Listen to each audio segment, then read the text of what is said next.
Walk with me through the cellar door. The storm is coming, Francis. A portal to a more skeptical world. Cellar Door Skeptics begins right now. Prepare for the revolution with your hosts, Christopher Tanner and Chris Hanna.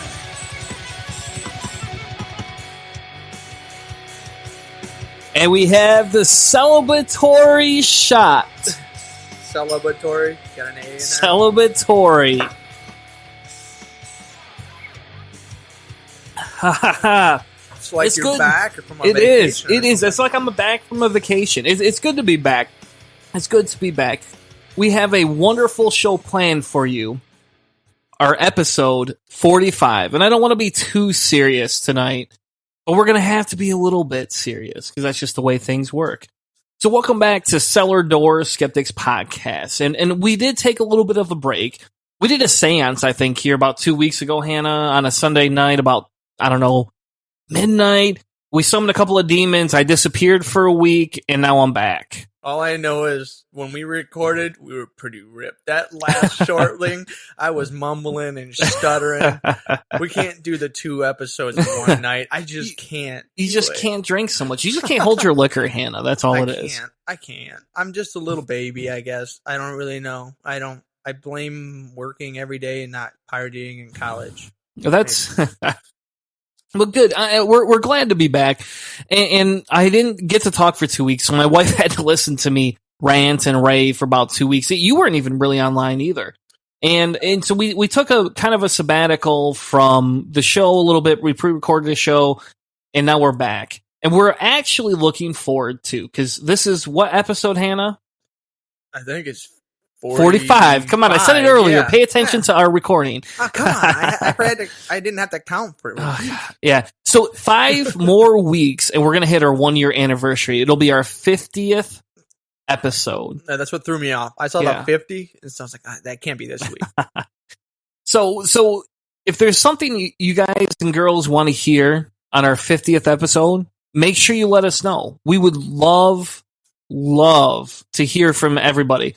Otherwise, we just might pull a bunch of fart jokes, clips, and we'll bring a couple guests on and get really drunk.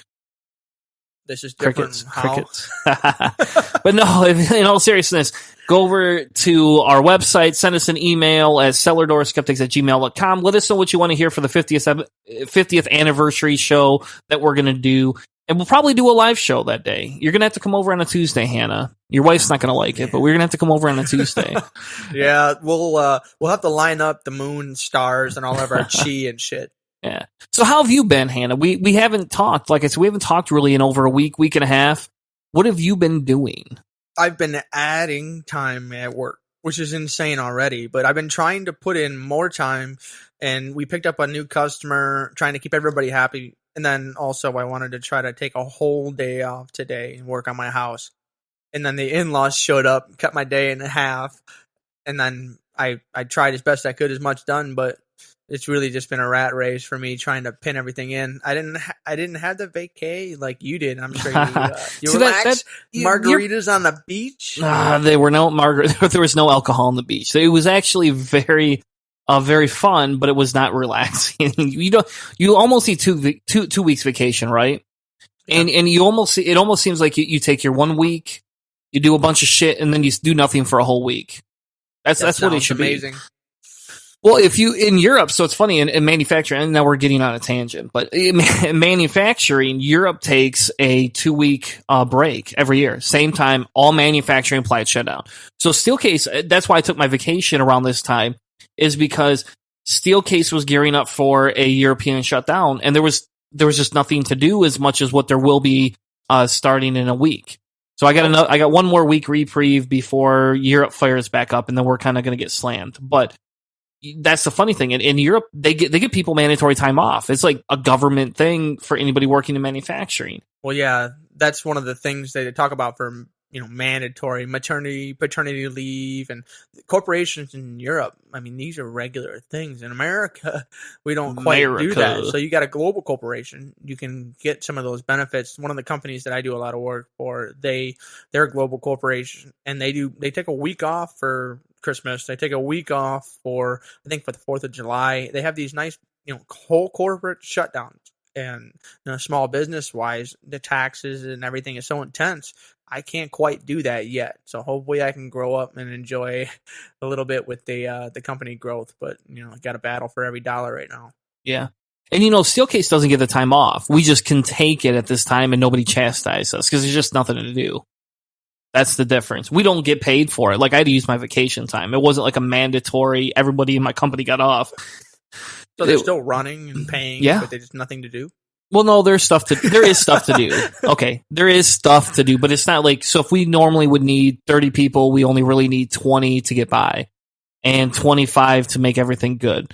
So it's completely different type atmosphere. That's cool. I mean, so you enjoyed your vacation. I did. I had a nice week. I mean, I have air conditioning at my job now.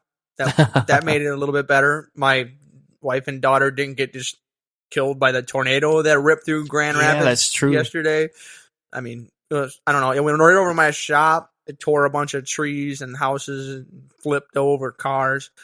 Just passed over everybody. Everybody I know is okay. So, well, that's awesome.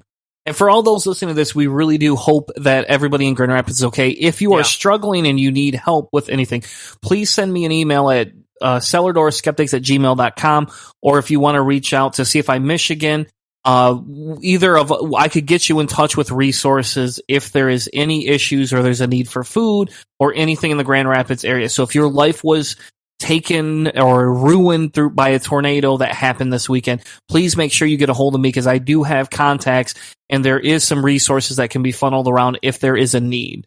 Awesome. But without further ado, we actually have a friend of ours. Somebody that we've known, I don't know, like 4 years now, 3 years? I think it's been 3 years now. Well, we've known this gentleman. And you will know him from an amazing webcast called Heretical Minds, where he dominated the show and put Mr. I don't know, Chris Hanna here at, he kind of made you go to shame. You're on this show, you're the intelligent one. On their show, you're kind of like me. Is that how that works? Anyway, it was a good yin yang thing. Like, he was awesome with he grew up in the faith, so he had kind of your ideals for breaking apart apologetics and everything. And I had the science, but he had the psychology stuff. That's his specialty. So yep, and he's an aspiring doctor of psychology. Please welcome to the show our friend Joseph Casper. How are you tonight, sir? I'm doing pretty good. How are you? All right. So we brought you on for a couple of reasons. One, because you're awesome individual to have a conversation with. You always provide great contact. Two, we got you on Skype this time, so your audio sounds 100 million times better than it ever has. Like, I don't even need to get you a microphone. But it's funny because Joseph messaged me, I don't know, this was like 6 months ago, and we talked about starting to debunk some of these videos at Prager University. And we did one probably about 4 months ago, and I'll have to look that episode up and figure out which one it is, because I don't know which one it is off the top of my head. But we debunked a Prager University episode in one of our episodes. And so I found this thing from Frank Turek called Is God Good? And I was like, Joseph, type. Hey, Joseph, you got to come on the show. We got to debunk this. But we also are going to do tonight, we're also going to talk about a book. We had a lady message us on our site. She actually found us and messaged us and sent me a book called Navigating Life with Multiple Personality Disorder. And AKA Joseph did not know that. Identity disorder. That's like a subtitle in there. Oh, okay. It's like the updated terminology for it. Okay. So I'm wrong. Anyway, she sent us this book and asked to be on a show. And so I sent it to Hannah. I didn't read it. I just sent it to Hannah and said, hey, you got to do the research on this one. This is going to be in your ballpark. And he's doing the research, and he messaged me. Do you know this lady's a Christian? No, Not even that. Didn't. Like, just hard God. She's a minister. She's an actual minister. Like, if you read parts of the book, she's a minister. But So then we thought, since Joseph is an aspiring individual for psychology, you only got like 1 year left, don't you? Yeah. So he's almost got his PhD. We thought we'd have him on to talk about the book a little bit. Is it your PhD or your bachelor's, right? It's my bachelor's, man. Oh. It's not my PhD. PhD I got another 4 to 8 years. All right, so another 8 years he'll have his PhD. But we thought we'd have him on to talk about a couple of those different things because that's more his specialty than it is ours. And the lady ended up declining the interview once I told her we were atheists. She wanted nothing to do with us. Well, I had to say it. I told him, I was like, dude, you got to mention it to her. Just say, like, if she comes on the show, we got all kinds of questions for that lady. And, like, you got to at least give her a heads up so we don't just, like, have her on, like, hi, do you want, you're wrong. Like, you know what I mean? Like, I didn't want to attack her. In the book, she said she's 59 and she's got all kinds of alternate personalities. So I don't want us to be the angry atheist. We're better than that. So, like, we gave her a heads up. And she declined, as would be kind of expected, because I would love to hear her explain some of these beliefs. And then what we'll do is we'll round the show out by talking about Trump again, his statements about Detroit, and then we'll end it with the science segment talking about the Wi-Fi epidemic that Jill Stein is pushing on everybody. Oh, man. But anyway, without further ado, we wanted to talk about this little movie because it looks fancy. It really looks good. It's a very well put together video, but so were those Prager University videos. And so this website called crossexamine.org calls it a 2-minute short film. Now, I don't know how the fuck you can have a short film in 2 minutes. I'm not artsy, so maybe I'm wrong, but I just can't imagine you can do a film in 2 minutes, but maybe you can. It's like a lyric video. I don't know if you're familiar with those at all. Yes. So it's like it's basically just someone talking and fancy graphics writing the words that person is saying. So it looks nice, but the overall message is a bit meh. Yeah. So basically, this article says that it introduces the concepts and hopefully encourages further thought on whether God is good. And I'll be honest, this comes up in a lot of the debates I do because I find the hidden God or the evil God a very interesting subject. And so what they say is they say this. They say, whenever I think about deep stuff like evil, suffering, I find it helpful to remember two aspects of God's nature. First, he's perfectly just. Snicker. Come on, where's the Snickers, guys? So all evil will eventually be punished perfectly and appropriately. This article goes on to say, second, he is perfectly loving.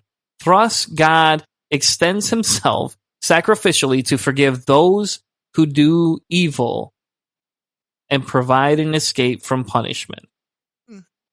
Thanks, dude. So that's what they claim the video's about.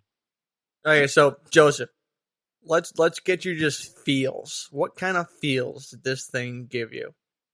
All right. Well, the first time I watched it, the thing that I noticed is that it was highly presuppositional. It's making a ton of assertions and things basically just said that, okay, well, you need to give some basis for why you are saying this, any kind of information at all about where you're actually getting this information. They don't cite anything that they're claiming.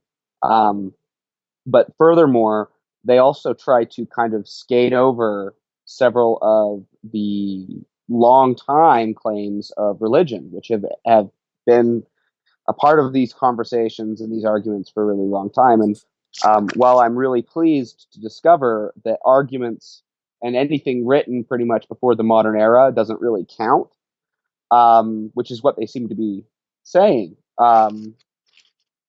at the same time, they can't just skate over these because they were the ones who presented these arguments to begin with. And, if you're going to say that God, for example, is omnipotent, then you can't thereafter say that there are things he cannot do, just as an example, especially if you're going to also claim that he wrote the laws of reality. That's just kind of one example.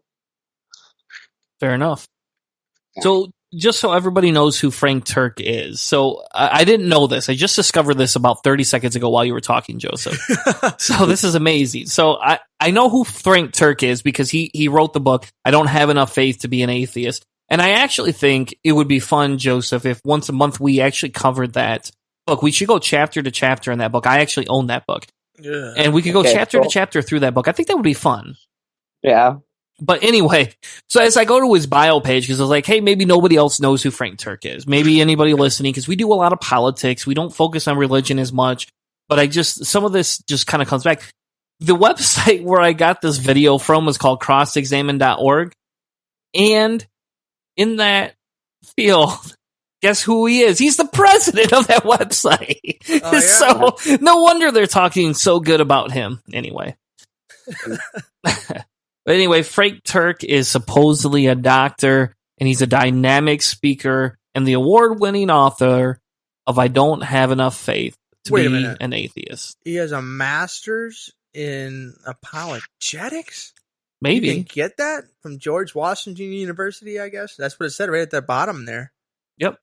That's I didn't know that was an actual degree. I would love to see the accreditation of that Southern Evangelical Seminary on that one. But whatever. Yeah. So I mean, are we going to throw this thing out here so anybody can listen to it? Or are you gonna? Yeah. So we're gonna play the video. It's short. So I have a question, Joseph. Do you want to play the video and debunk it while we play it, or do you want me to play it first and then we go attack it afterwards?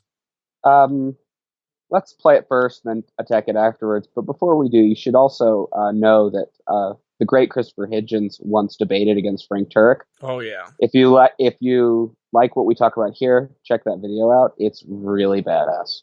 Yep. And we'll throw the link in the description to the YouTube video for it. Mm-hmm. So, all right. So without further ado, here is God good? Is God good? If he is, why is there suffering and evil? Let's assume for the moment that God is all-powerful. This means that God can do anything that is logically possible. So he can create galaxies and subatomic particles and rainforests and you. But God cannot do what is logically impossible. He cannot make a square circle or a one-ended stick. So can God make a rock so big that he can't lift it? No. So what if, when God created human beings, he wanted them to be free? Freedom's a good thing. But if humans are to be free, they cannot be forced to obey God. Because freedom without choice is like a square circle. It's a logical contradiction. No choice, no freedom. God didn't want robots. He wanted real people. The first humans endowed with the awesome power of free choice abused their freedom. The tragic consequences of their bad choice and our bad choices ripple across the world. God is responsible for the fact of freedom, but humans are responsible for their acts of freedom. But let's remember, we don't suffer alone. God will put an end to suffering and evil. And God became a man to suffer with us. God is good, and he wants real people like you to know him, but the free choice is yours. Well. Do we get to clap? Is that what happens?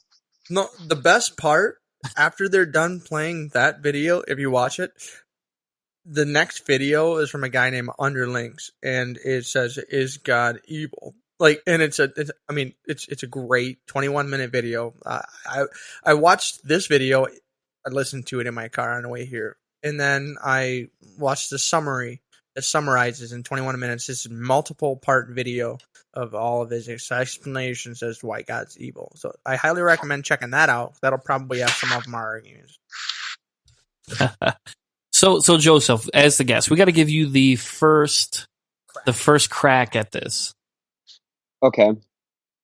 Well, I would say that the very first thing that I would mention is the billions of people who suffer every day, not based upon the actions of a free human being, if we're even going to assert that human beings do have freedom, but not based upon those actions, but upon the actions of what could only be a God. For example, the tornado that you guys saw, or the forest fires that have been in Wyoming lately. These are not the result of human actions necessarily. They're the result of the systems at work that, if there's a God, he created.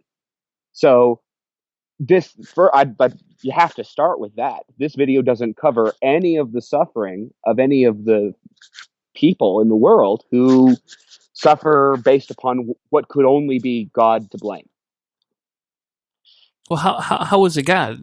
They kind of explained it, right? I mean, God had to make God to bring him back to save us all from the sin that was created, right? Yeah, but he created it. Okay? This is a system that is created by God. He controls every single thing. That's what they're proposing. They're not proposing that God found this world. They're proposing that God created this world. They're proposing that God created nature and even logic. Okay? So if he created those things, then he created the rules that govern those things by definition. Well, if that's true, if we're going to take them at their word with that, then that means that this new claim is nonsense. It is worse than bunk. It is complete. It's worse than a logical fallacy, even, because if God created this and is the sole architect of all of these laws and forms of logic and all of these things that they say that he is, then what they're saying now isn't true. If what they're saying now is true, then what they said before and what they've been saying and what they're still saying about the nature of God's relationship with the universe isn't true. Both of these things cannot be true. It's as simple as that. It's really not any more complicated than that either. Well, technically, the Bible does say that God created evil. It's Isaiah 45:7. I form the light, I create the darkness, I make peace, I create evil. I, the Lord, do all these things. Yeah. It's intentional. It's intentional that he created, and pain, I think that suffering. I think they admit that, though, don't they? They admit that at the beginning of because if there was no evil, there would be no sin, there would be no rebellion, there would be no choice, right? Because that takes me to the second part of my argument here, and that is that I'm not convinced, and I'm still nowhere near even close enough to being even willing to assert it as possible, even really, that we have free will. I'm not convinced. I knew you were going there. I knew it was free will. I'm not convinced that we have free will. I'm sorry. I'm not. We're biological machines. I study psychology. I'm a behavioralist, which means that I care a whole heck of a lot about the natural programming and whatnot that we receive throughout our lives. But can you retrain yourself? Can you retrain the way you think? Yes, but you had to make the decision to do it, which means that that's coming from, again, the programming of your life. Maybe you were exposed to new information that said, hey, maybe I need a change. That doesn't necessarily imply free will. You're acting upon the information you're receiving just like anyone else is, and your origin is your base biology. You are a biological machine at your most basic. I love those arguments. I love the scientific perspective of this. Two things on that. Obviously the biological machine. Like, at what point does a machine become a living thing? So if you think about like biological processes, at what point does it become so complex then finally it becomes a living, breathing, thinking machine? We haven't found that line yet. We don't know at what point complexity basically creates consciousness. This is something we can find in the future, but studying and analyzing the brain, we see like binary ons and offs and all kinds of stuff like that. It's a great place to just do some research and learn about free will. There's a lot of neurologists and neuroscientists that are talking about it. It's awesome. But the other aspect that I wanted to go is just from the pure science idea that if God is omnipotent, he created, the multiverse, all the universes, all the possibilities of all the universes. So in all those possibilities, there's probably one, two, an infinite number of universes where we all make the right decisions. All the people that he created at the beginning, they didn't make the horrible world. Eve didn't eat the fruit because it's not specifically said an apple in the book. Like the universe, that particular universe, all the good things happen. all the good stuff happens. So in our universe, he's decided through his omnipotence to let the bad things happen. So, I mean, these types of things that are possible to in all, I mean, you have to, omnipotence is, what we can imagine as being all powerful. So, I mean, that's just a scientific ideal that in all the universes, this is one of them where he said, you know what? Everybody gets to make their own decisions, and we'll punish them forever. But that one's okay. Everybody can be happy. How come we didn't get that? Yeah, I'm gonna hold a gun to your head, and I'm going to tell you that that you have to do this, or I'm going to shoot you. And so, what I'm going to tell you to do is, I'm going to go tell you to go rob a bank, and afterwards, you're going to stand up and you're going to say, you know what? I had the free choice. I could have let him shoot me. Yeah. But I chose to rob the bank. Thanks, That's dude. not free will. That is the opposite of freaking free will. If I'm not even 100% certain that I would be able to recognize free will for sure if I saw it. I'm not sure there's a fully formed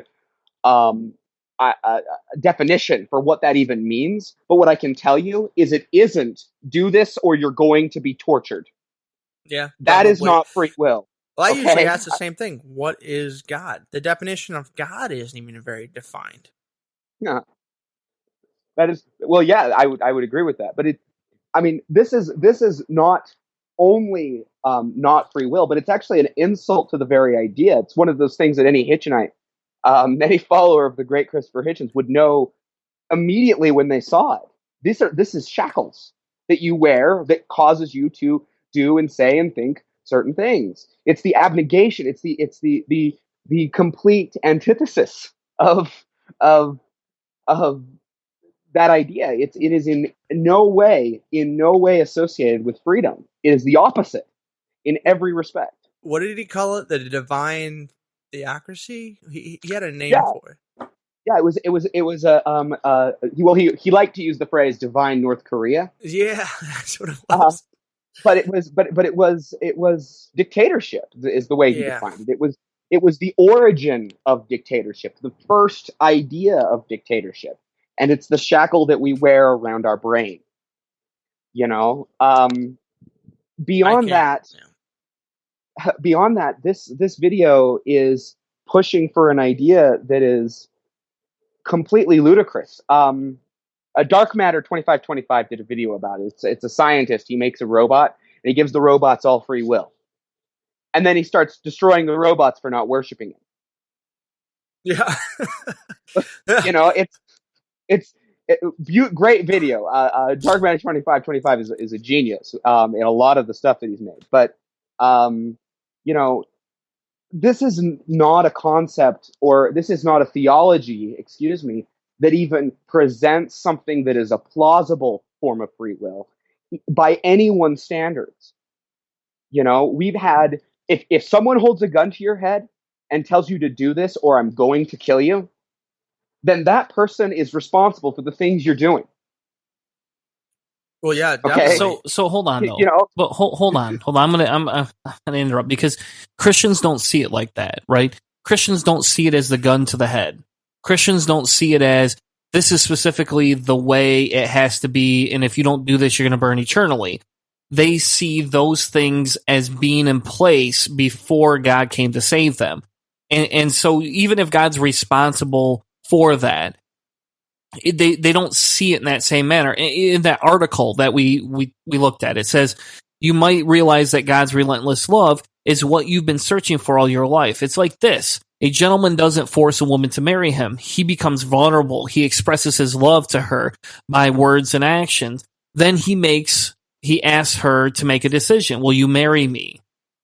And so he's not doing it through force. That's how Christians see God. That's how they see Jesus. They have this patriarchal, figurehead that says, "Hey, will you marry me? Will you become one with me?" That's how they see it. They don't see it as a gun to the head. You burn forever. Huh? And if you don't, you burn forever. Because I built this house. But not all of them believe that, Joseph. Joseph, they don't all believe that, though.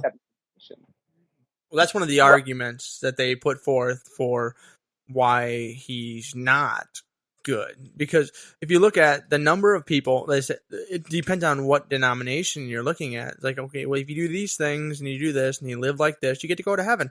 Well, all the different denominations, just of pure Christianity alone, there's so many variations. That's in one church, living your life that one way.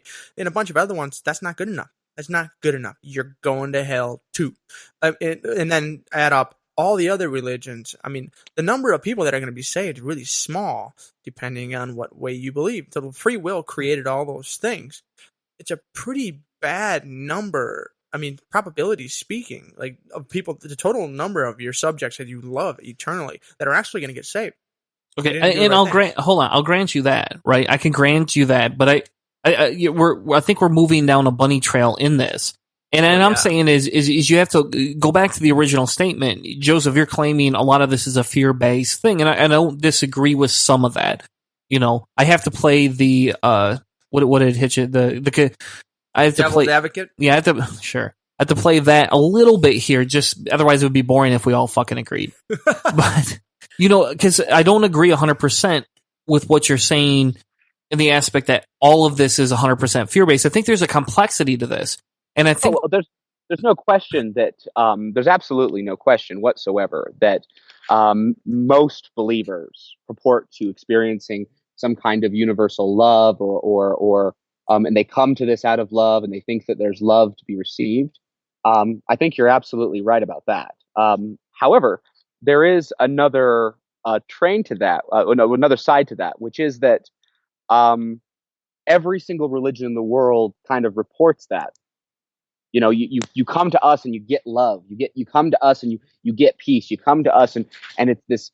That's fine. That's great. But they're all selling exactly the same thing, all with mutually conflicting stories. And so, if you're going to use that as an argument for the goodness of something, then you have to use it for the argument as an argument for the goodness of every single thing that uses it.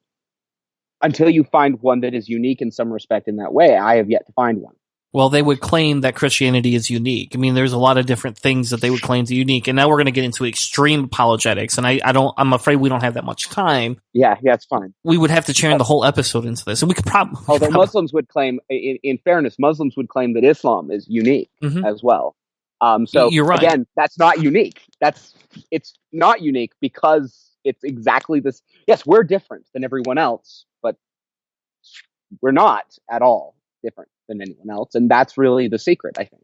But I think one of the things that was missed here is that what the way they see this is they see themselves as dejected sinners, and that's why they see themselves as horrible people, as people that can't be complete or perfect without something to complete them.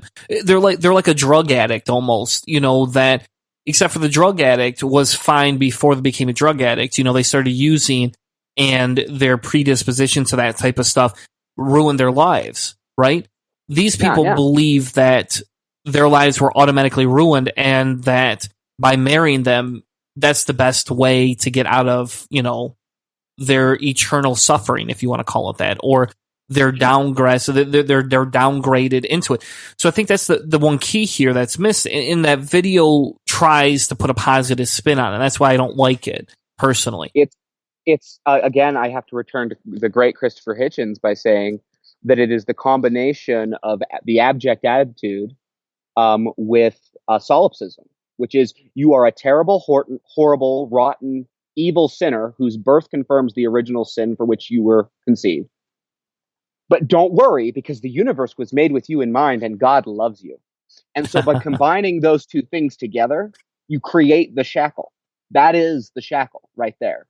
That's the thing that keeps people coming back, because they're dependent upon the idea, because they've been told their self-esteem and their self-confidence has been undermined so heavily by it. And so they become dependent upon it in that way. I would agree. Hannah, any last thoughts before we move on to our next segment? I don't know. Whenever I talk about this, I just go with Epicurus. Is God willing to prevent evil but not able? But then he is not omnipotent. Is he able but not willing? Then he is malevolent. Is he both able and willing to prevent evil? Then whence cometh evil? If he either able nor willing, then why call him God? And I still have not seen a very good answer to that question. And this is from 341 to 270 BC, before the God cometh again. Well, thank you, Hannah, for that quip. As we close the segment out and we move on to our next segment, make sure you head over to cellardoorskeptics.com, support us on Patreon, find us on Facebook, because when we come back, we're going to be talking about the interview that never was from Gloria Haas. We'll be right back with more Cellar Door Skeptics, everyone.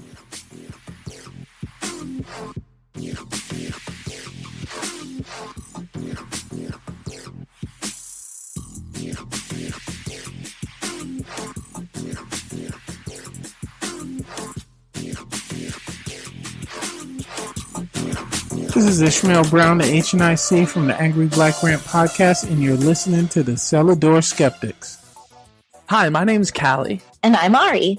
If you're like most of us, you're very concerned about the gay agenda's plans for world domination. Are you tired of seeing glitter all over every damn thing? Do you hate rainbows as much as any other red-blooded American? Then we have the answer for all your baseless fears and unjustified paranoia. Presented exclusively on Secular Media Network, the Gaytheist Manifesto is your source for news, commentary, discussion, and debate at the intersection of the atheist movement and the LGBT rights movement. You can find us on Spreaker, iTunes, and at gaytheistmanifesto.secularmediagroup.com. If you're not ready to get in line for your mandatory gay marriage and you're terrified of short-haired women in pantsuits, come have a listen and get up to date on their plans. You'll be glad you did.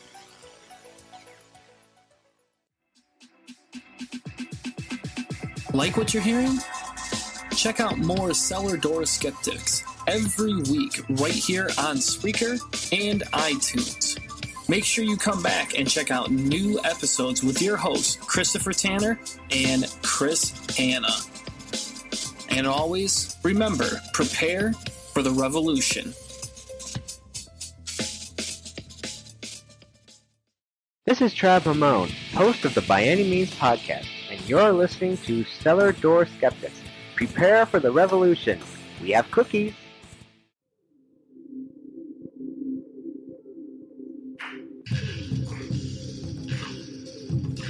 Now, back to the show.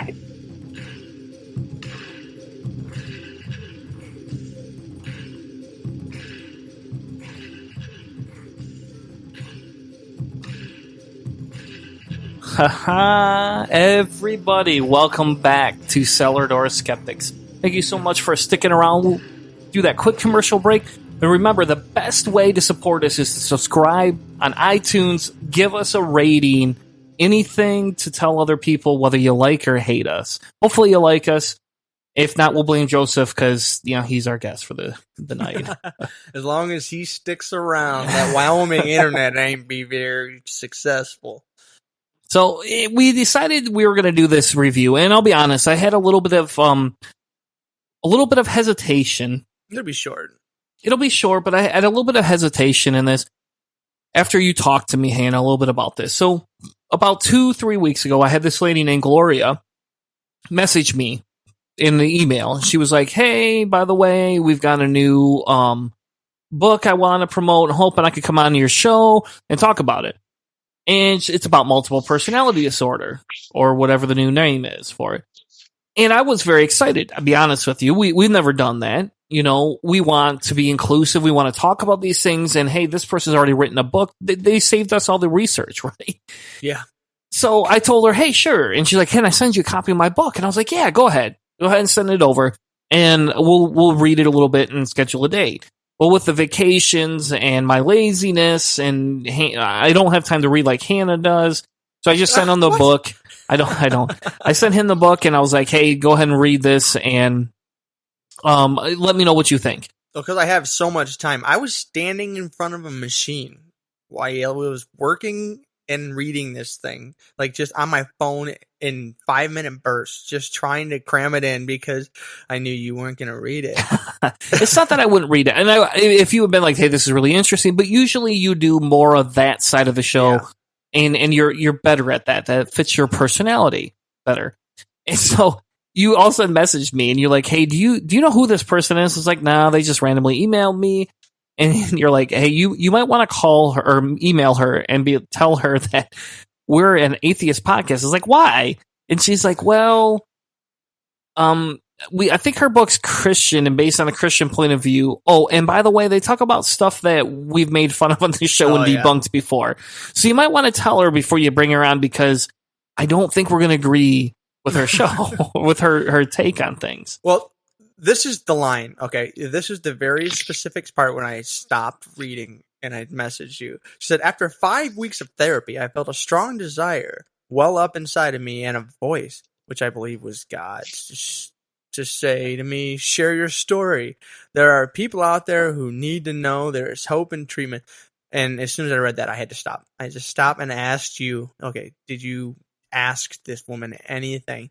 And my guess is really what it was. She went through Spreaker or podcast, iTunes, whatever, and she just spammed, bang, bang, bang, bang, bang, anything that had to do with, we're technically in religion podcast, so we probably hit a couple of categories that she would like to hit, but she didn't know that we're not really pro-religion, but we still talk about it. So this is probably one of the areas where she's probably done some research. So you gave her a message and you gave her the opportunity to come on, even though we're not going to probably agree with much. And what happened? Well, I messaged her back and just basically explained, hey, by the way, we're going to bring science to this. I have to look at your side of it scientifically, but we're more than happy to have that conversation.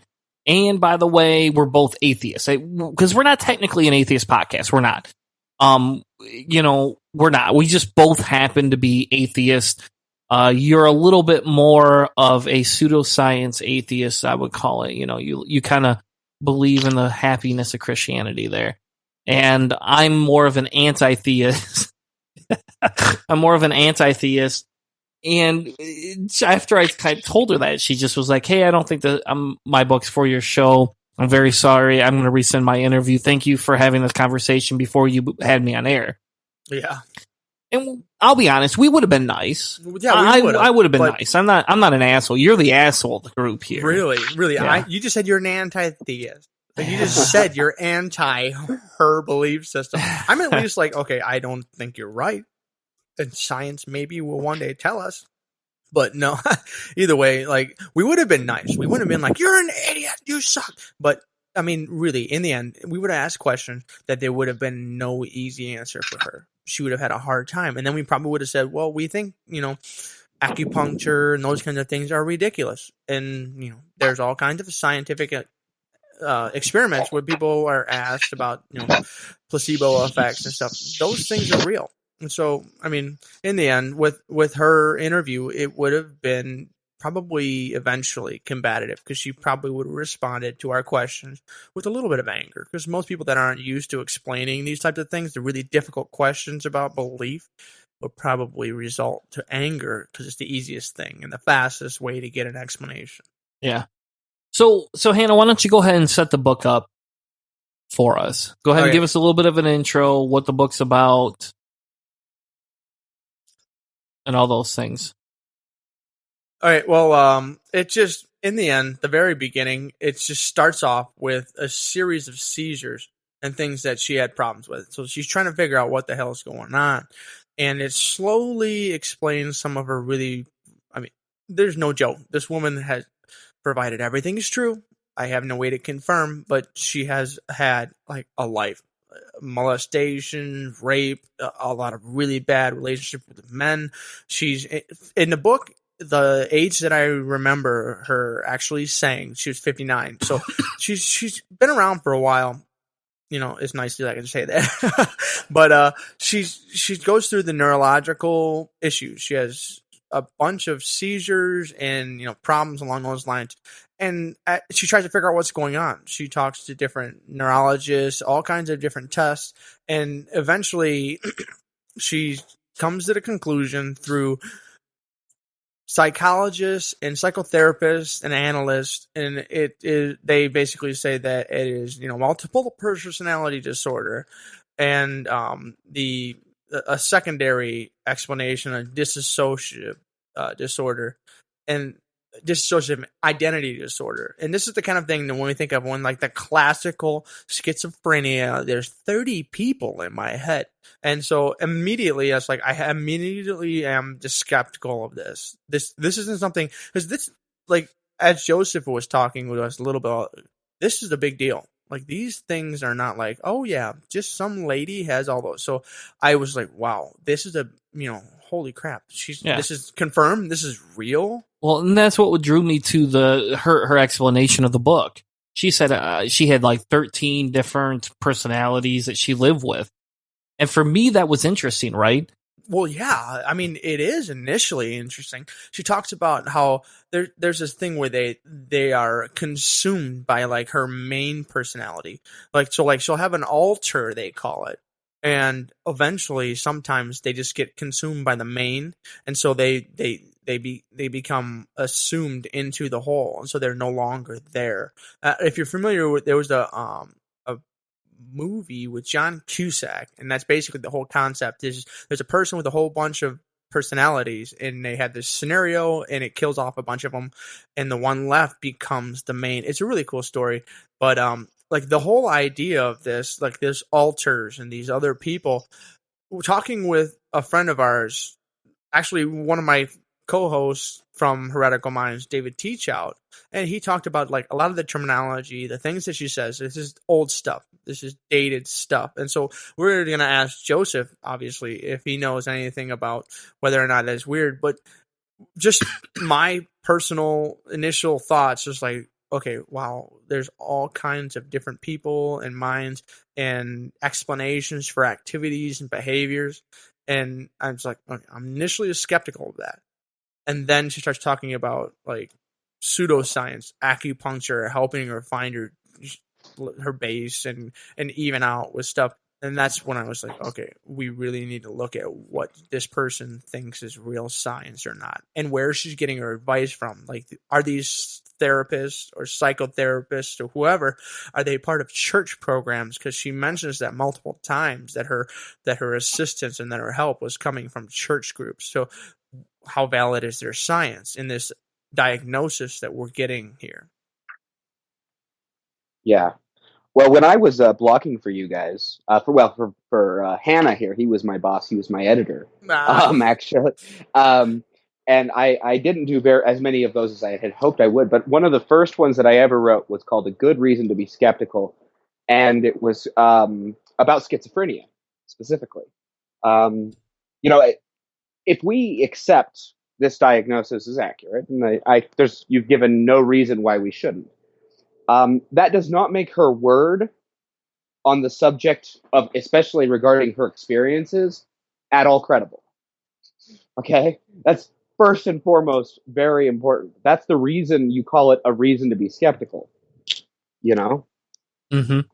So that's part of it. And then there's the other side, which is that when you're looking at things like dissociative personalities, that's basically the holy grail of psychology. It's there was a very famous book that was written about it a while ago, where it turned out that the person who'd been writing the book was making stuff up as they went along. There have been many different instances where this particular disease has been utilized as attempts to get out of murder charges. This is a psychological ailment which probably exists, and more than that, probably exists in the terms that it's described in to some degree or another. Here's the problem with it: there is a lot of misinformation circling the web about this particular illness, a ton. Okay, yeah. And so if you're using old stuff, then that's extremely alarming for this particular subject, because a great deal of the old stuff has been discredited. That's the reason we have new information on the subject. It's the reason we continue, it's the way the scientific method works.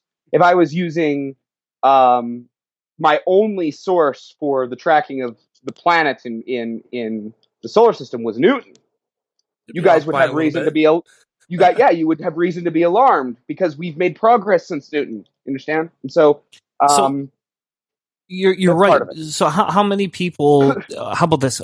How many people honestly have that disorder? Have they It's really estimated had that one? less than 200,000 in the world. Really? And how many people are in the world? 7 point something billion. So she's less than like a 0.1%. Yeah. That's the DID. So it might not be the most accurate source, especially considering so little is known about this. Mm-hmm. We have diagnosis of like borderline schizophrenia, and we have schizoaffective disorder, which is basically the combination of the side of schizophrenia and bipolar disorder. We have schizophrenia as its own diagnosis. But when you start talking about dissociative personalities, schizophrenia does not necessarily mean dissociative personalities. Understand that. Schizophrenia is hearing voices, maybe seeing things that aren't there occasionally. All right. It can have those kinds of effects. We're talking about a person who has multiple selves. Okay. That's how she describes it. She describes it as multiple people. She would have blackouts and time chunks where this person was in charge. She had no idea what they did. That is not schizophrenia as it is understood most of the time. Okay. What I'm talking about, what this is talking about, is dissociative personalities, which is perhaps one personality could have experiences and the other one might not remember it. Yeah. Okay. And so that's a very different situation. And like I said, it's estimated around 200,000, maybe slightly more, maybe slightly less. It's kind of hard to say, but it's extraordinarily rare. And many of the cases that we have investigated closer have turned out to be total nonsense. So that's one part. The other part that I would add is that having experiences where you see or witness the Spirit of God happen a lot. I know. I had one. Okay. You're not a Christian? No, I'm not a Christian. Or a Mormon. When I was there a are people teenager, who say Mormons aren't. when I first came out as an atheist on the air, I told that story. I talked about how I had been struggling with my faith and et cetera, and I had an experience where I was told that the Book of Mormon was the true word of God. So those kinds of experiences can happen, and it can just be a psychotic break. Your brain, and this is probably more likely, is just desperately in need of something, and it supplies what it needs. Because your brain, as amazing as it is, it's also got a problem for fooling itself, especially when it comes to patterns. And that's just way more likely. It's just way more likely to be the case than this woman received words from God, making her a prophet, I guess. So I don't know. She doesn't claim to be a prophet, so not so much. Let's it's not more go. Like she basically is a person of God, goes to church meetings, church groups, and she's a believer without question. The specificity of any particular denomination is kept. So I'm going to say that she's like a deep, heavy-duty Christian, but more leaning deistic and like it's probably a Methodist, New Age, like just like a warm and feeling. I mean, acupuncture is a big deal. But I have a question, Joseph, just because you're the expert here in this field, real quick. If she has that disorder, right, and I'll be honest, I don't know a lot about that disorder, but if she has that disorder, how does she know that it's God and not like another personality talking to her? Let alone that fact, first off, you're absolutely right. There's no way that the implication of your question is perfectly on. There's no way that she can know that. But what's more than that is there's no way that anyone could know that, because no one can ever know that, especially someone who has a known psychological illness. There's just no way that they can ever know it. And in fact, if she was on a stand, let's say testifying in a court of law, where it was her testimony to come up with the answer to who did it, there's a very good chance her testimony would not be accepted. Yeah. That's one of the best ways to finding it. The truth or whatever is the analysis of the courtroom scene. Like, you have to provide more than just your word. Yeah. It's not enough just for her to make a claim like that, especially since her psychology is in question. So You basically, know? what she does is she basically says that it's her job to post her story out to per God's will to help people with this problem.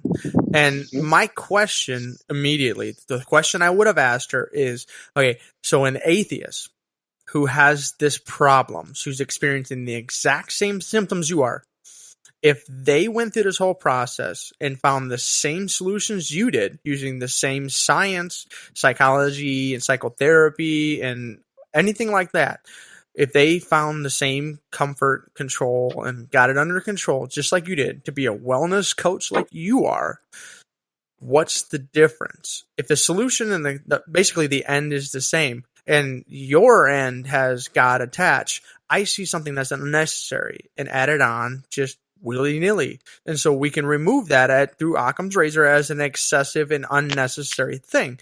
So that I would love to have heard her explanation for this type of thing, because there are probably atheists who have similar problems, who work their way through it, and they don't have God on their shoulder helping them out. How do they get through it? Particularly within the framework of addiction. I mean, that's one of the areas that is lowest treated for people who have who are atheists, but who are also addicted to things. Is a lot of the treatments and programs like that for those sorts of areas require the acceptance of a higher power, and atheists don't believe in a higher power necessarily. So we don't. I'm not accepting that. I don't accept that. Doug Stanhope has a great thing that he says about that. He says, like, well, you have to submit to a higher power, and I'm an atheist, so the only thing that has more power over me is alcohol, so I submit to vodka? Yeah. Well, I would say that that's bad psychology. I would say that the role of psychology in all of its best forms is to empower the individual. So telling them to submit, I think, is disempowering, and thus I would say that that's a bad thing, probably. I would say that what you need to do is empower the individual to understand their addiction, empower them by making them intelligent in knowing the way different kinds of addictions think, because they do think, they are parts of your personality, and to drive that home. But my point is that this woman has equated, it seems, her wellness in the state of her illness with her faith in and belief in God.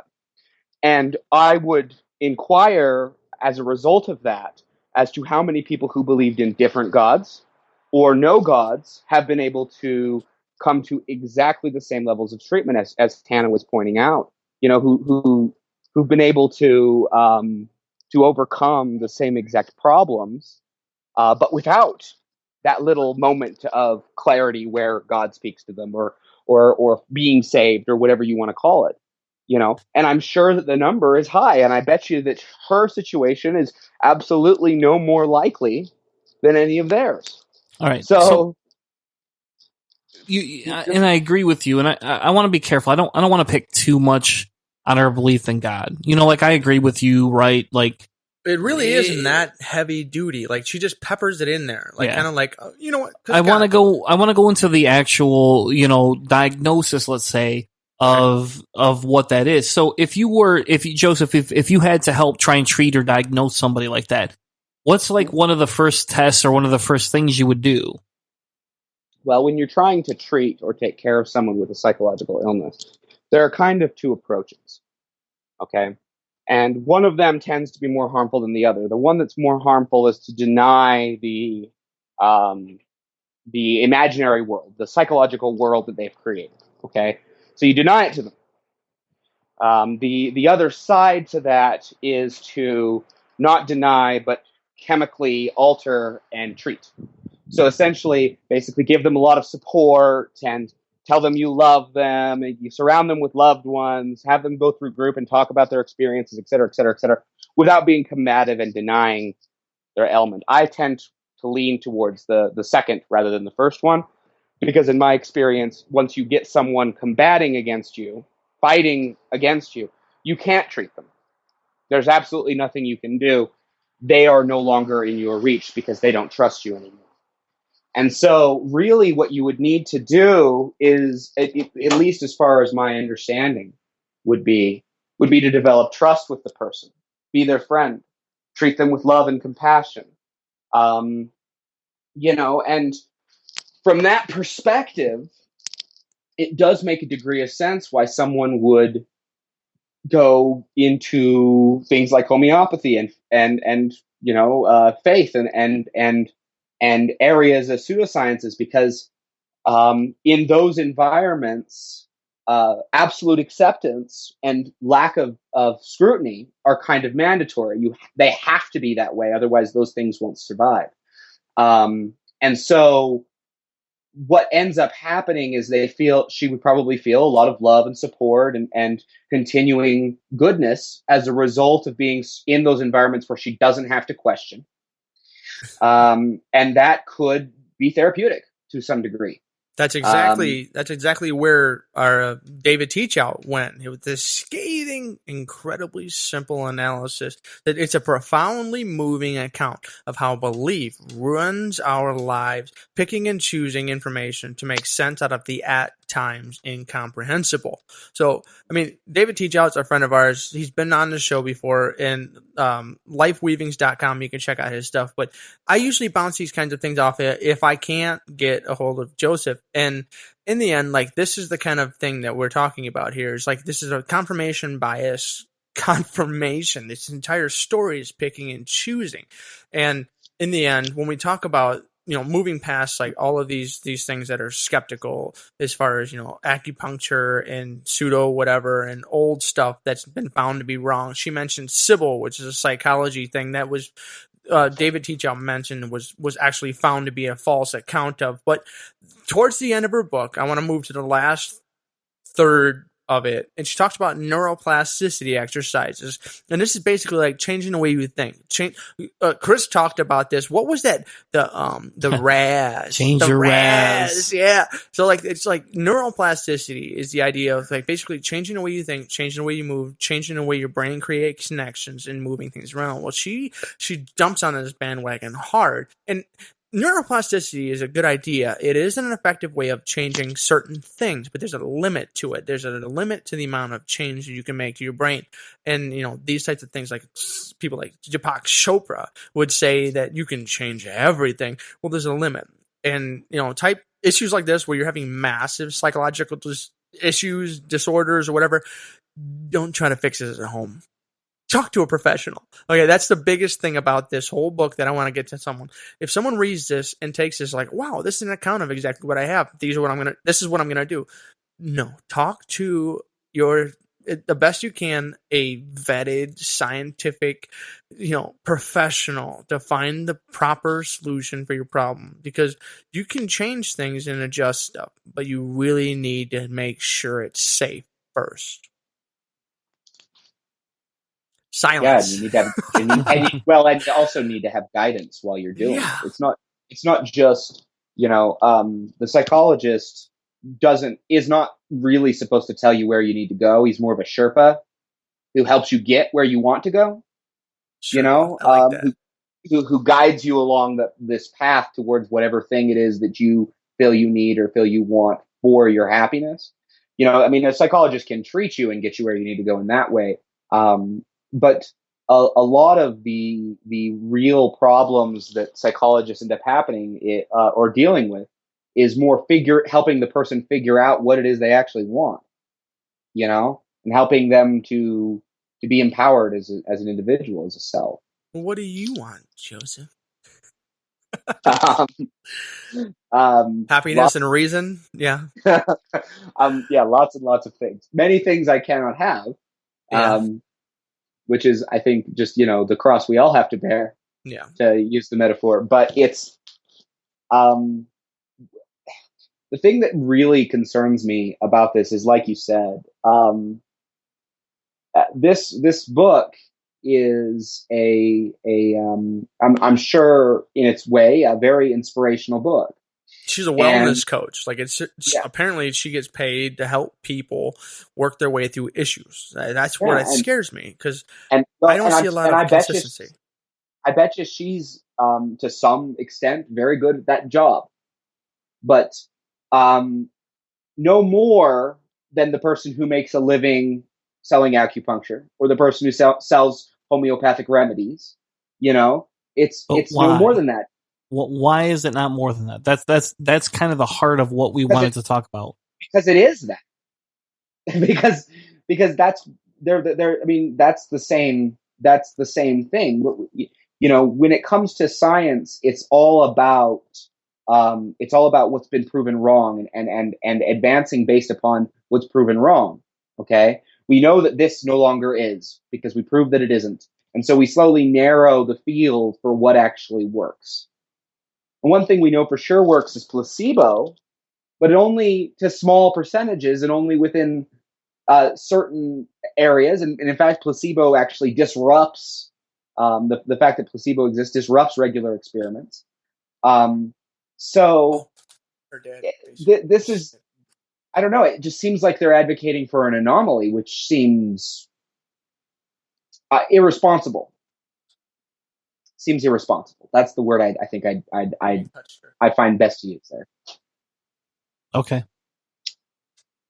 So, well, basically, I mean, this is the whole thing, and we're trying to make this as responsible as possible. We don't want this to be, a scientific or a solution or something that someone would go to as, an end all be all. It's like when every once in a while you hear about a really popular book that's people are buying and reading, and they're like, oh wow, this is a great, Dr. Oz type thing. Like, we really need to be skeptical. You need to talk to professionals. You need to talk to people who are in control of, all kinds of like real solutions to these problems. At least like what you mentioned, like someone who is trained in helping you find what you need, helping you find the real solution. Because like we mentioned, neuroplasticity, and in the book, the second chapter, the second third, she keeps track of the entire relationship she has with multiple psychologists, psychotherapists, and some of them that are good, some of them are bad, and the history that she has,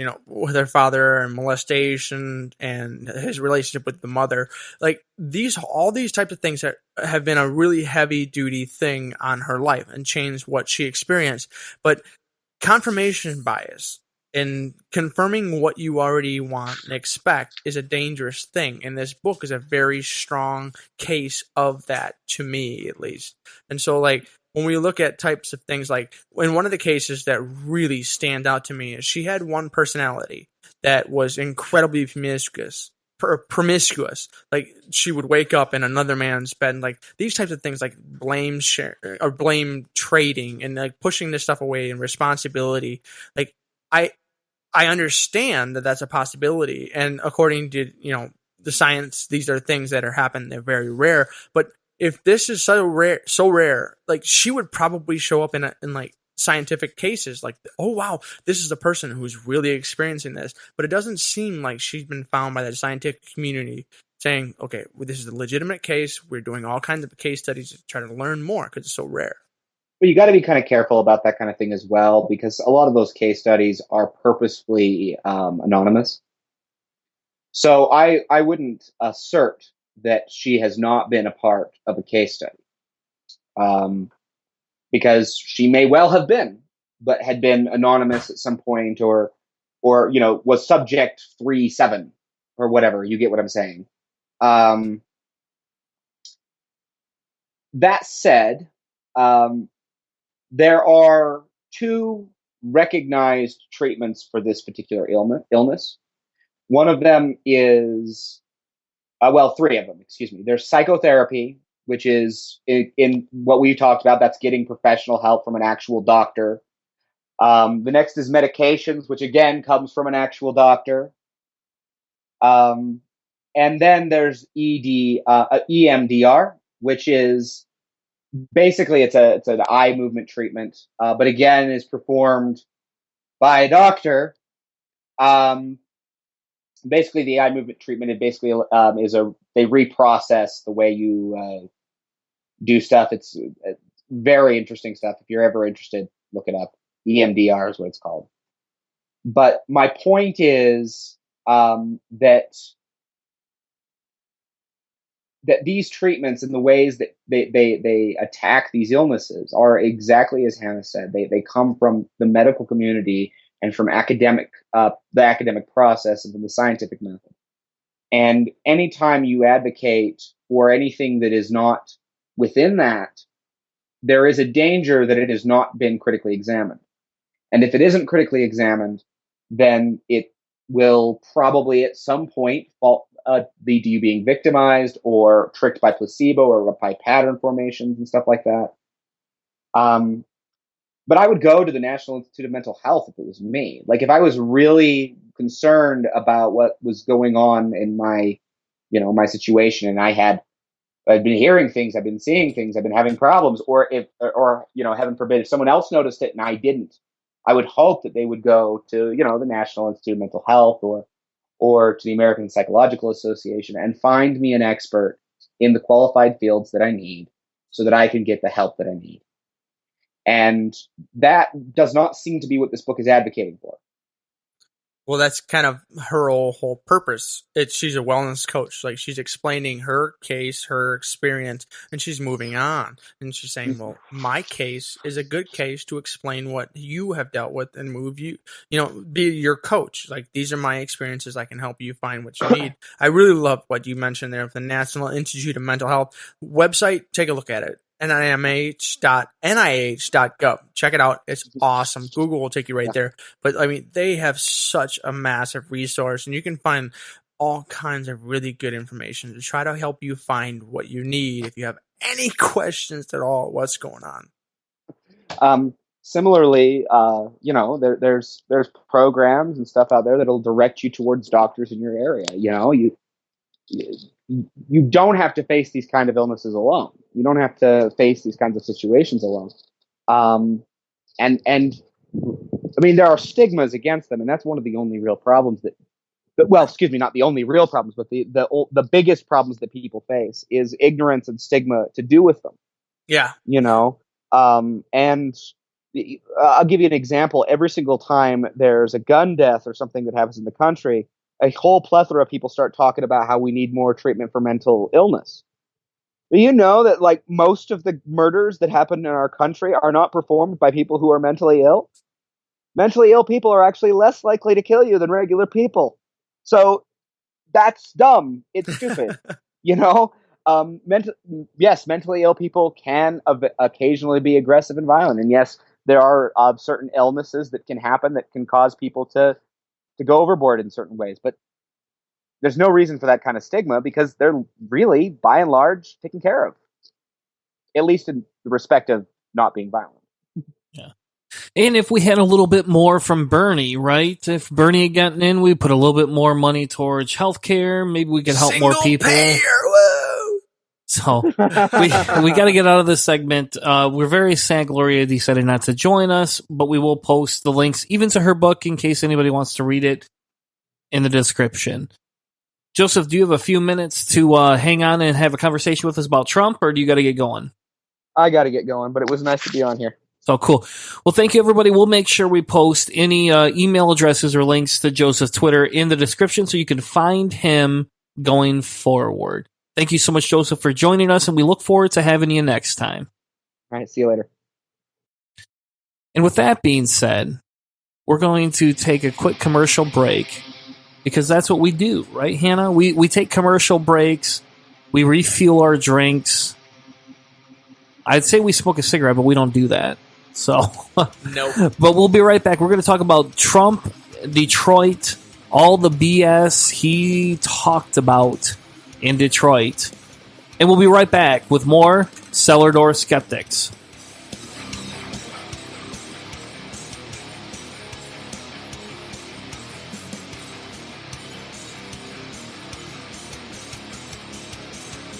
Hey, my name is Wesley. I'm from the Atheist Nomads podcast. Kick back a while and listen to my friends on the Cellar Door Skeptics. Hi, I'm Ron Reagan, an unabashed atheist, and I'm alarmed by the intrusions of religion into our secular government. That's why I'm asking you to support the Freedom from Religion Foundation, the nation's largest and most effective association of atheists and agnostics, working to keep state and church separate. just like our founding fathers intended. Please support the Freedom from Religion Foundation. Ron Reagan, lifelong atheist, not afraid of burning in hell.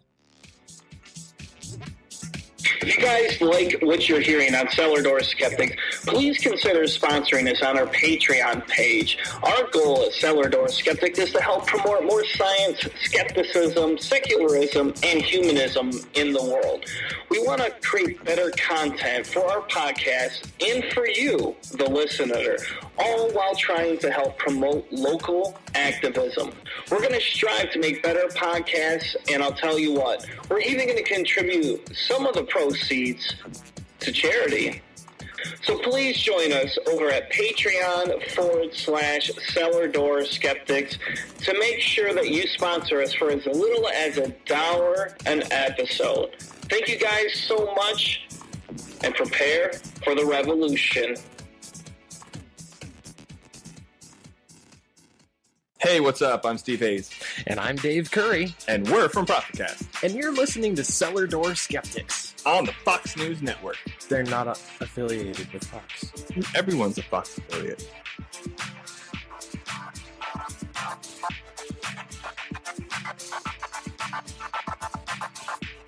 Now, back to the show.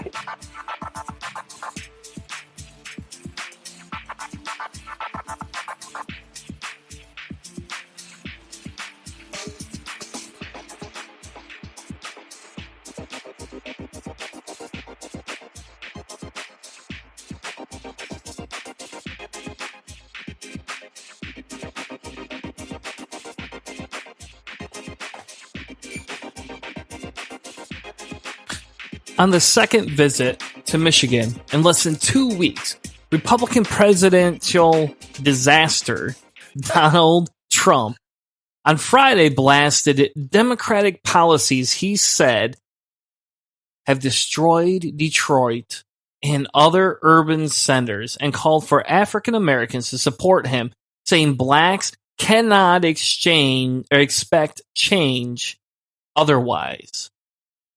Really?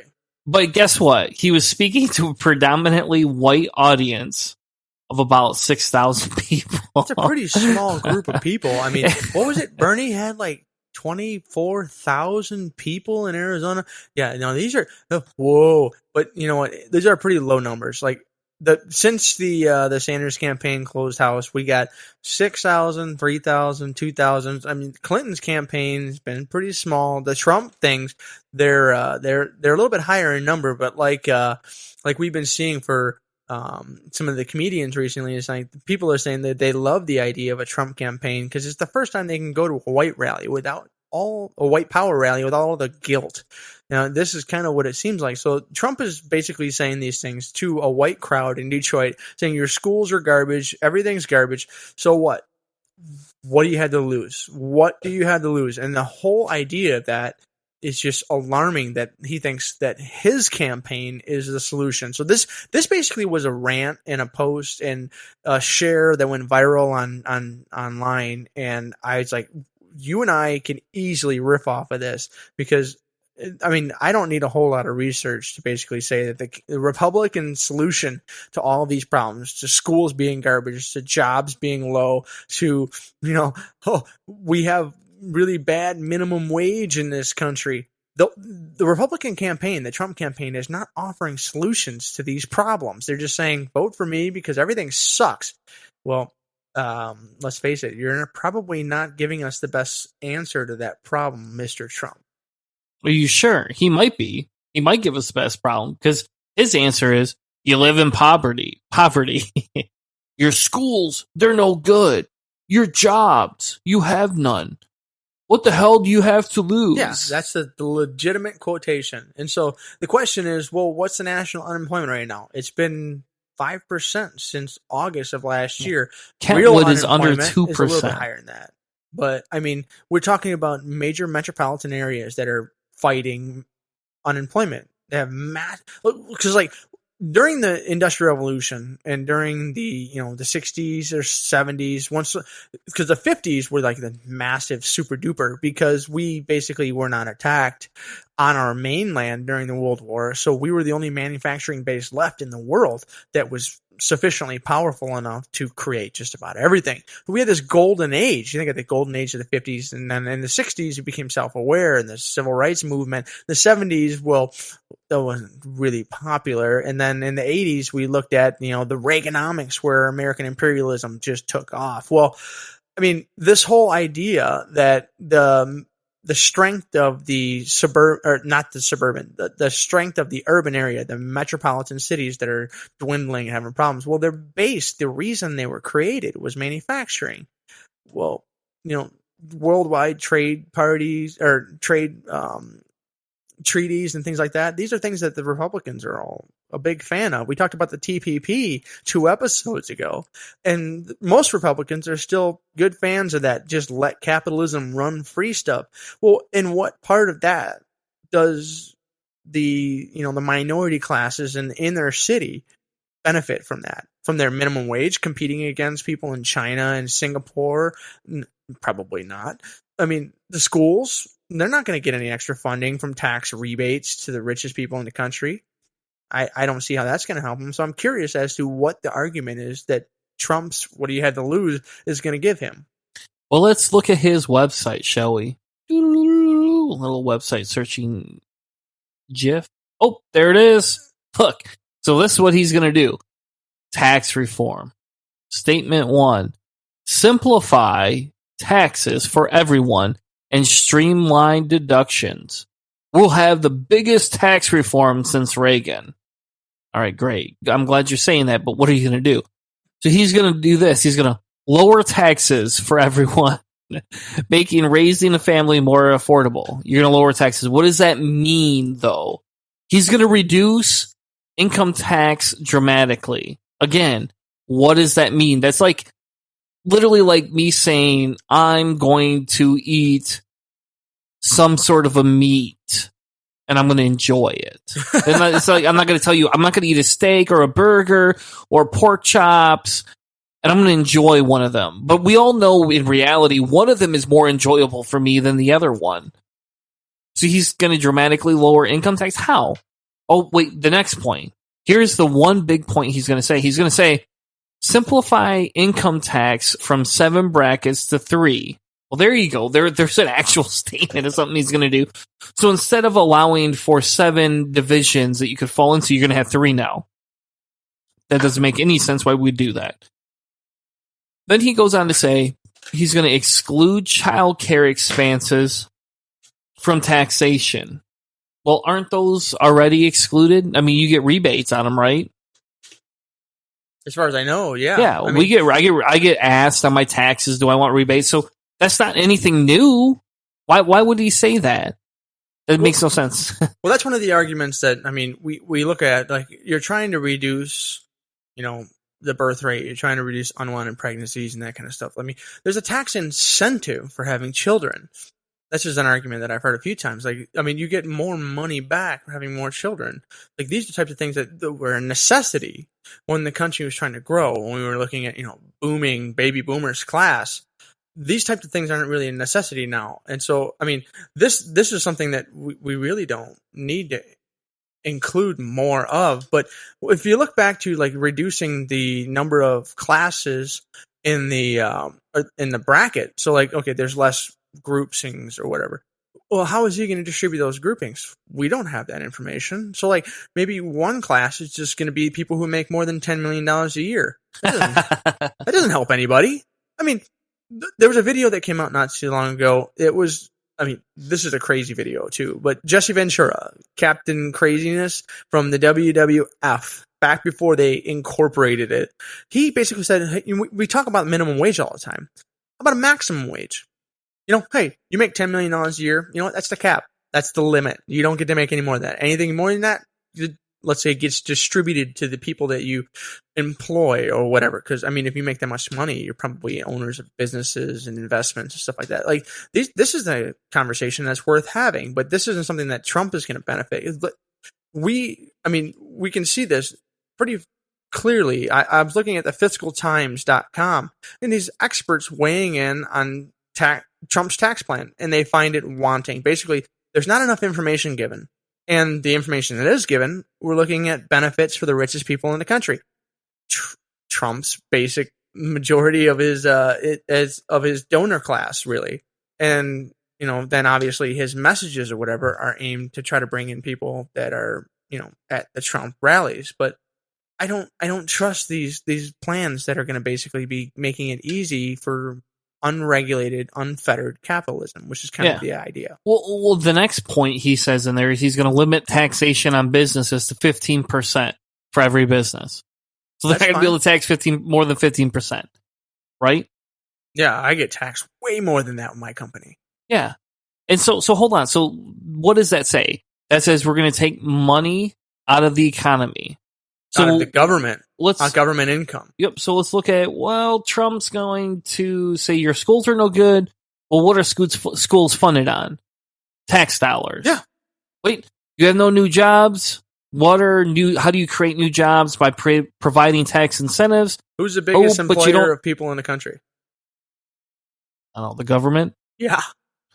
All right. So I mean, he's saying how are we going to have more jobs? Well, you can't have more jobs if the government can't provide incentives for new companies starting up. If you're basically assuming that the government is going to continue being the number one employer, and they probably will, even with tax reductions and tax things along those lines. But I mean, taking money out of the government, reducing taxes, the most important thing that the government has to run, provided efficiency or whatever, that they're not wasting your money and spending it all on defense, or as I would like to call, aggressive democracy. But I mean, we're looking at reducing taxes. So what's that going to do? That's going to limit the government's ability to regulate. Because if the government has less money, it has less ability to regulate the people, less ability to regulate the economy, less ability to keep the schools up and running, keep the metropolitan areas. They don't have any money to give them money they need so they can run their schools. So there's an interesting thing that happened in the Roman Empire. And basically what happened was the inequality got so great that for the people at the bottom, through the social programs, it was more beneficial for them just to give up on society completely, take the handouts, and then just live on that. Like, there's no incentive, because if they stop taking those incentives, they're taxed beyond oblivion because the people at the top don't pay their fair share. So the idea is that the people at the bottom, the people in the middle class need to have some kind of incentive. They need to have this hey, if I do my good part, if I pay my taxes, the government's got my back. The people are going to look out for me. This is a community. This is the important thing about society.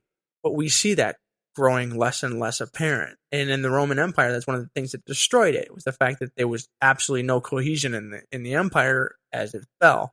The United States is seeing this growth and inequality. The people at the bottom have no incentive to get into the job market, have no incentive to continue working and benefit. If Trump cuts taxes and reduces schools, makes it worse, makes it rougher, makes it more terrible in these inner city environments, what do they have to lose? They have everything to lose.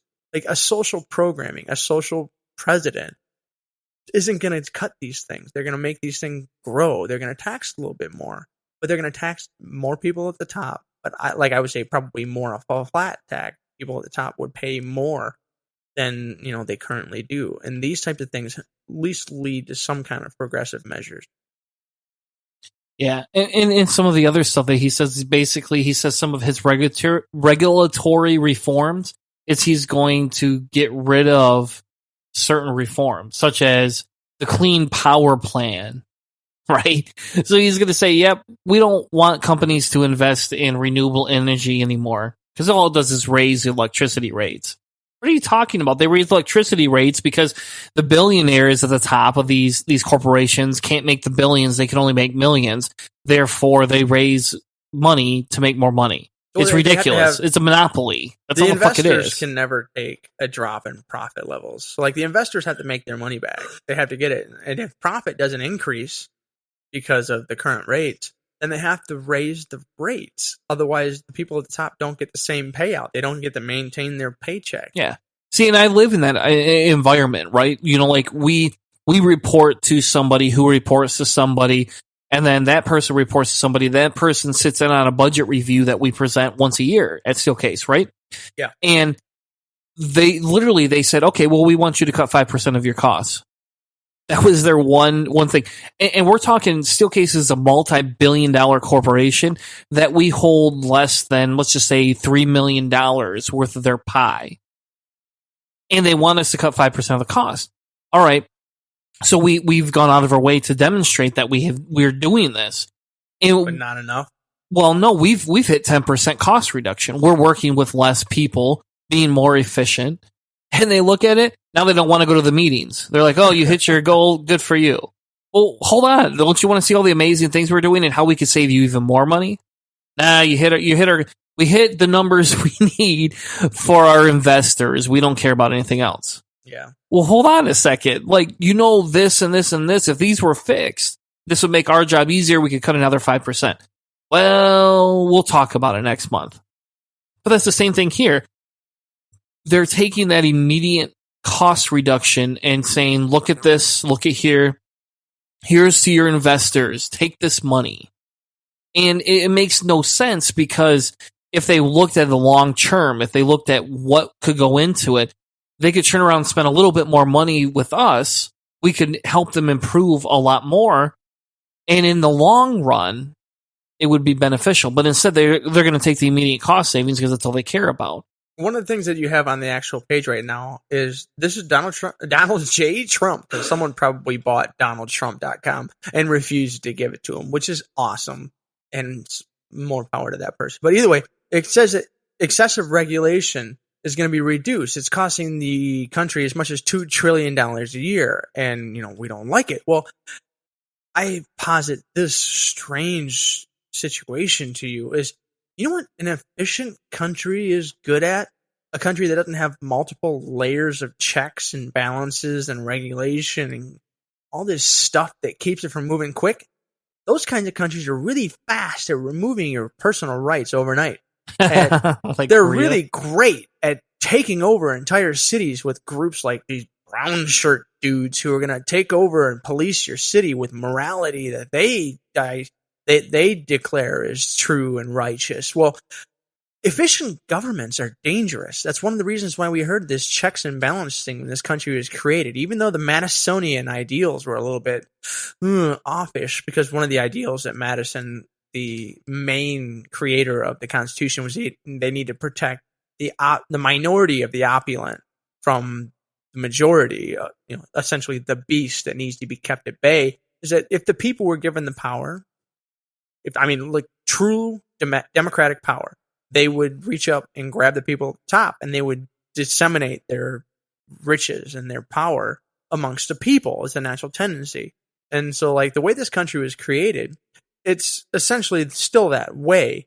But as Madison got older, he realized that it was corporate investments and corporate control that really took advantage of this, and it was bad. But, like, those kinds of things make the government more efficient. We don't want an efficient government. We don't want a government that can flip and change overnight and then surprise us all when we're at home sleeping and wake up in the morning and there's a whole new government there. These types of things are good. Slow-moving governments, as inefficient as they are a benefit to progress, to human rights, because these things need to be double-checked. There's no quick answer. There's no easy answer to this. And as much as I love people like Bernie Sanders who are promoting a massive revolutionary change, he's really just promoting democratic rights from 30, 40 years ago. But our entire Democratic Party has moved so centrist, and the Republican Party has moved so much more conservative, that these are revolutionary ideals. And I like the idea, maybe getting rid of some of the complications in our tax process, but reducing, overhead costs and stuff for the government to make it more efficient is a dangerous thing in my idea. Yeah. And I don't know. I don't know how he thinks he's going to get all these things done. He's not. And how he thinks anybody's going to agree to them. I mean, there's so much, tape tied up in these. And I had this conversation, on Facebook, I don't know, earlier this week with another gentleman about Jill Stein. And this guy basically said, well, this is my opinion. If you don't like it, I don't want to hear about it. And it's like, okay. And I told him, no problem. You don't have to. It's your Facebook page. You can do whatever you want. I don't care. Then, a couple days later, he posted something about how the radio station he works for is very inclusive of all these parties, and he's glad they're talking about third parties and this and that. And I messaged, I posted on there, I said, well, hold on. How about all the downfalls of Jill Stein? She's not this miracle revolutionary worker. She's not the end-all be-all. She's not this person that's going to save. I mean, she's not Bernie Sanders, right, Hannah? I mean, he was your Jesus Christ of the, political campaign party. And I sat there and I said, I don't even care, I guess, if they don't want to vote for Hillary, right? I just want to know, when are you going to criticize Jill Stein? Well, we're trying to get her on the show and blah, blah, blah, blah, blah. Well, hold on. She's got stances we could criticize. She's got plenty of stances that we could criticize. Yeah, definitely. And, we were going to talk about one of them tonight.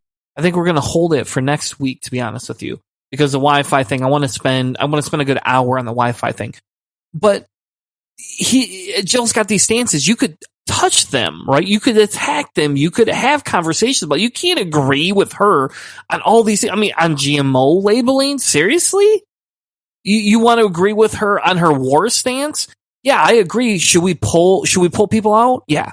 What are you going to do with the fucking, 700,000 or more military people that we have overseas? Where are you going to give them a job? How are you going to afford that? Can you imagine pulling 700,000 people back to the United States? And I'm just making up a number. I'll be honest. I don't know if that's the real number. I do know there's a lot. It's not that big because we have 300 million. That's almost 1/3. Okay. Whatever the number is, can you imagine bringing all them back though? And what are they going to do for jobs? Oh, where's the veterans at? What are you going to do for these people? Are they going to make the same kind of money? Are they still going to get the same kind of health insurance they have? Are they going to get the same tax breaks they have? What are you going to do about that?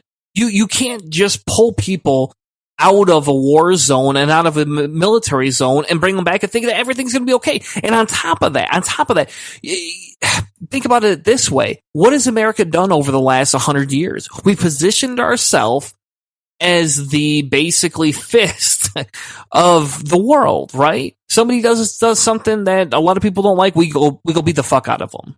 We go out there, there's 3 Fs. Damn it.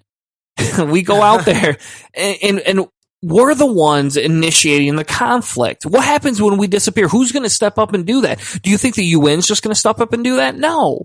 I don't agree America should be. I don't agree with that, but you can't just pull out. That's not how that works. You just do that. You're going to leave a gap. And you can't defund the military. She wants to defund over 50% of the military and create small National Guards again and let National Guards run the United States. Great thinking, except for what are you going to do with a terrorist attack? What are you going to do when all these other people have full-time jobs? You're going to pull them out of that? It's illogical to think you're going to get there even in 8 years. That's not how it's going to work. You could put a plan together, and if you had a plan and wanted to roll it an actual plan that said, this is exactly what we're going to do, we're going to do this, we're going to do this, we're going to de-step it down by this, we're going to figure out how we're going to offer government incentive jobs. If it happens, then we're going to remove more people. If it doesn't happen, we're going to not do that and we're going to figure out a different thing. She doesn't do any of that. And she doesn't have the experience to do that, And that's my problem with that whole thing. And I think we just went on a long tangent. All of the critiques that you just gave towards Jill Stein, these are things that Trump was saying. The America is going to be the most important. So, we're going to remove. He keeps saying that he's going to stop being involved in all of these external conflicts. He's going to bring everyone back. You know what? Putin has said that, hey, you know what? You've got problems with Russia having bases all over. Why don't you take a look at, the American map and look at all the places where we have bases. We are the imperialistic king right now. We have stuff and fingers and toes and tendrils everywhere. And so we're basically sucking all that back. It's going to cause all kinds of problems. This is one of the reasons why, we look at a progressive ideal. You can't just yank everything out. As unfortunate it is, we have jammed our stupid hands into a lot of major problems, and we've caused a lot of major problems. The Trump ideals of, just evaporating support, and apparently Jill Stein is kind of feeling the same way.